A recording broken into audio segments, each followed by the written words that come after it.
Hello students, स्वागत है आपका फैंटम गुरुजी चैनल पे। नीट 2021 का जो आपका एप्लीकेशन फॉर्म है वो तो आपका रिलीज़ कर दिया गया है और उसको किस तरीके से फिल करना है उसके ऊपर मैंने एक वीडियो बना के रखा है। वो आपको प्लेलिस्ट में जाइएगा तो दिख जाएगा। नीट 2021 आप सिलेक्ट करिएगा, आपको दिख जाएगा, या फिर आप मेरे चैनल पे जाकर सर्च करिएगा। मैंने आपको एकदम बेसिक से, एकदम मतलब जहाँ से आप गूगल पे सर्च करते हो ना, मैंने वहाँ से आपको बताया है। और अपने आप मोबाइल से, लैपटॉप से, पीसी से, किसी से भी आप उस फॉर्म को फिल कर सकते हो। जरूर देखिएगा। अब देखो, मैं इसके आगे का बताता हूँ कि किस तरीके से हमें और प्रॉब्लम्स आ रहे हैं। जब लोगों ने फॉर्म भरना स्टार्ट किया तब लोगों को कुछ प्रॉब्लम्स आए, उन्होंने बताया मेरे को। अब मैं वही आपसे शेयर कर रहा हूँ। एक देखो, यहाँ पे ये प्रॉब्लम आ रहा है बच्चे लोगों को कि यहाँ पर हम क्या सिलेक्ट करें।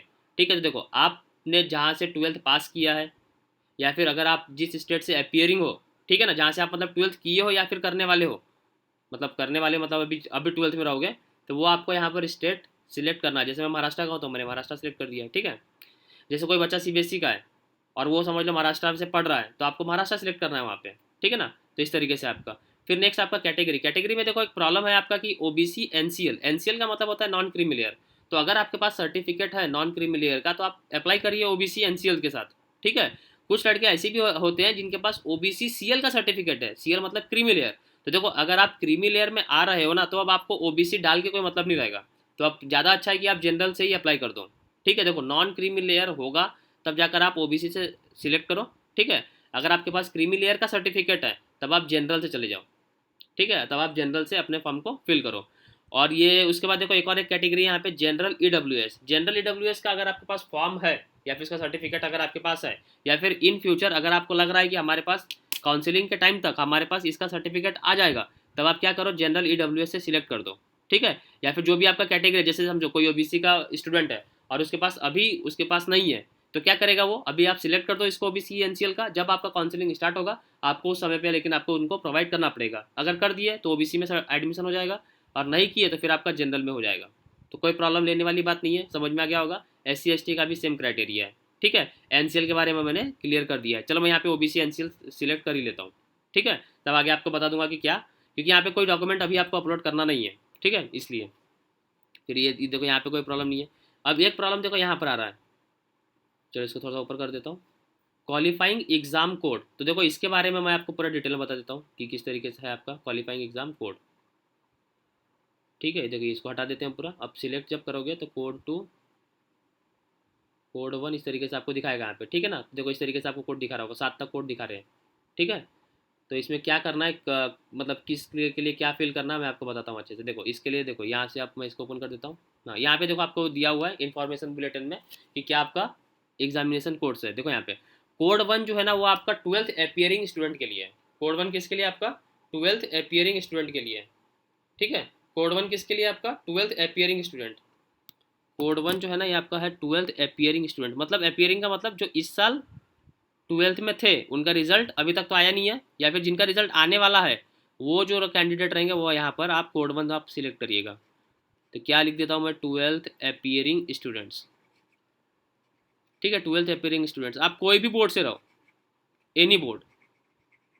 एनी बोर्ड का मतलब कोई भी बोर्ड से रहो, कोई भी बोर्ड, कोई लेना देना नहीं है आपको। आप सीबीएसई से हो और इस साल अगर आप ट्वेल्थ में हो, आपको कोड 01 पे सिलेक्ट करना है। आप महाराष्ट्र स्टेट बोर्ड से हो तो भी आपको कोड 01 सिलेक्ट करना है। ठीक है, तो ये हो गया आपका पहला वाला। अगर आप इस साल ट्वेल्थ में हो तो आपको कोड 01 सिलेक्ट कर देना है। ठीक है, अब देखो कोड 02 किसको सिलेक्ट करना है। अब इसके आगे देखो, बढ़ते नीचे। अब यहाँ देखिए आप, कोड 02, देखो कोड 02 वो बच्चे अप्लाई करेंगे जो आपके पास आउट है। पास आउट है मतलब जो ट्वेल्थ पास्ड है। ट्वेल्थ क्या है, पास्ट है। ट्वेल्थ क्या है, पास्ट है। और ये सब पूरा लिखा हुआ भी है, इसको पढ़ लीजिएगा, इसके बाद मैं आपको बता रहा हूँ। ट्वेल्थ पास्ट है। ठीक है, आप ट्वेल्थ पास्ड हो, लेकिन आपका जो बोर्ड है वो या तो सीबीएसई होना चाहिए, या तो आपका आईसीएसई, ये वाला बोर्ड होना चाहिए आपका। ठीक है ना, ट्वेल्थ पास्ड हो, या तो आपका बोर्ड सीबीएसई होना चाहिए, या तो बोर्ड आपका आईसीएसई होना चाहिए। अगर ये दोनों में से कोई भी बोर्ड अगर आपका है, तो अब आप क्या करोगे, कोड 02 को सिलेक्ट करिएगा। ठीक है, अब उसके बाद देखो नेक्स्ट है आपका, उसके बाद देखो नेक्स्ट है आपका कोड 03।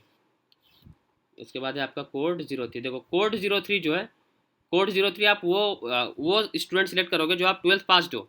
इसमें भी वही criteria, twelfth passed, twelfth passed. और अदर देन अदर देन कौन सा, सीबीएसई एंड आईसीएसई। मतलब समझ लो आपका महाराष्ट्र स्टेट बोर्ड का स्टूडेंट है, ठीक है, उसने पिछले साल एग्जाम दिया था, कोई भी कारणवश उसका नहीं हो पाया, तो वो सोच रहा है कि मैं इस साल नीट में अच्छा स्कोर करके अच्छे कॉलेजेस में चले जाऊँ।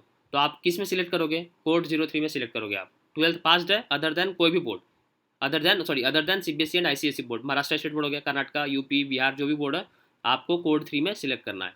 ठीक है, तो ये समझ में आ गया कोड 3 किसको सिलेक्ट करना है। अब उसके बाद नेक्स्ट है आपका कोड 4। कोड 4 में आप वो ऐसे स्टूडेंट सिलेक्ट करोगे, कोड 4 में देखो, कोड 4 में क्या है आपका, 12th पास होना चाहिए, 12th पास होना चाहिए। और देखो इसमें एक क्राइटेरिया तो हमेशा ये रहेगा, पीसीबी आपका सब्जेक्ट होना ही चाहिए, फिजिक्स केमिस्ट्री ये तो कंपलसरी है, और मैथ्स और बायो में आपके पास ऑप्शनल रहता है, तो आपके पास बायो होना ही चाहिए। मैथ्स रहेगा तो कोई प्रॉब्लम नहीं है, लेकिन आपका बायो तो रहना ही चाहिए, इतना तो आप समझ सकते हो, आप नीट के लिए प्रिपरेशन कर रहे हो तो। ठीक है, तो 12th पास होना चाहिए आपका पीसीबी। लेकिन आप समझ लो, देखो आप 12th पास हो गए, अब आपने सोचा कि मैं कुछ और कर लेता हूँ, तो आपने समझ लो कौन सा कोर्सेज स्टार्ट कर दिया, जैसे आपका हो गया बी फार्मेसी हो गया, BAMS हो गया, ये सब कोर्सेज अगर आप कर रहे हो 12th पास होने के बाद, ठीक है, तब आप कौन सा कोर्स सिलेक्ट करिएगा, कोड नंबर 4 सिलेक्ट करिएगा। तो ऐसे स्टूडेंट कम ही रहते हैं। ठीक है, अब उसके बाद देखो कोड 5 है, तो कोड 5 जो है ये आपका बीएससी के लिए है। कोड 5 जो है आपका कैसा है, बीएससी के लिए। यहाँ पे देखो बोला गया आपका graduation course, 3 year degree course, तो 3 ईयर डिग्री कोर्स कौन सा होता है आपका, बीएससी ही होता है। ठीक है, तो अगर आप बीएससी कर रहे हो और कौन से ईयर में बीएससी आप कर रहे हो और आपको समझ लो नीट देना है, फर्स्ट ईयर में थे आप, आपको नीट देना है तो आप दे सकते हो। ठीक है, लेकिन आपको कोड सिलेक्ट करना पड़ेगा कौन सा, 5 नंबर।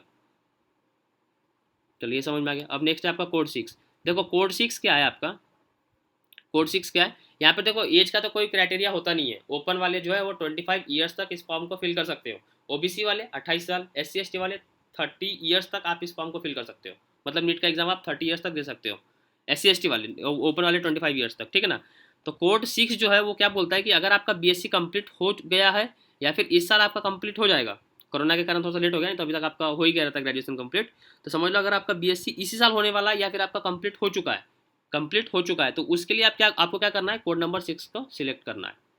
समझ में आया क्या बोल रहा हूँ? इस साल अगर आप फाइनल ईयर में हो या फिर आपका बीएससी कंप्लीट हो चुका है, तो आपको कोड नंबर 6 को सिलेक्ट करना है।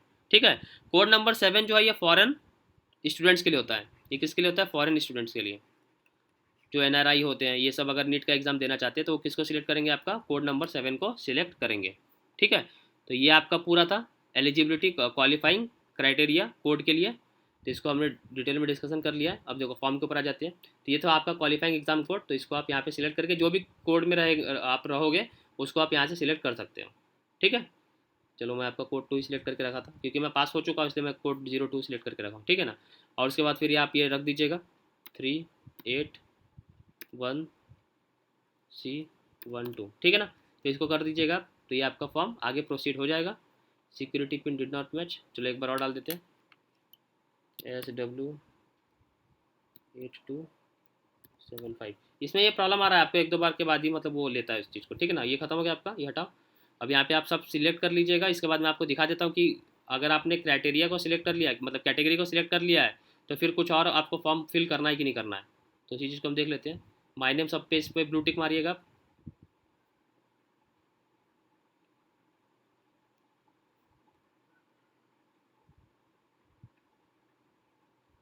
ठीक है, आई एग्री, और उसके बाद आप नीचे ले लीजिए, फाइनल सबमिट मार दीजिए, यस कर दीजिए इस चीज़ को।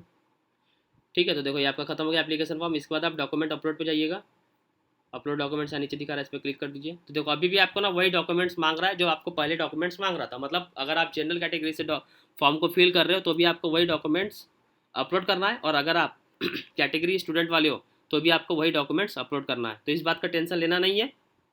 ठीक है, आपका जो भी कैटेगरी है फिल कर दो, और जब आप काउंसलिंग करने के लिए जाओगे तो फिर वहाँ पर आपको परफेक्ट जो रहेगा डॉक्यूमेंट आपको दिखाना पड़ेगा। ठीक है, और भी कोई चीज़ रहेगा, इससे क्वेरी रहेगा तो आप कमेंट करिएगा, मैं उसका नेक्स्ट वीडियो में आपके लिए सॉल्यूशन निकाल दूंगा। ठीक है, तो मिलते हैं नेक्स्ट वीडियो में।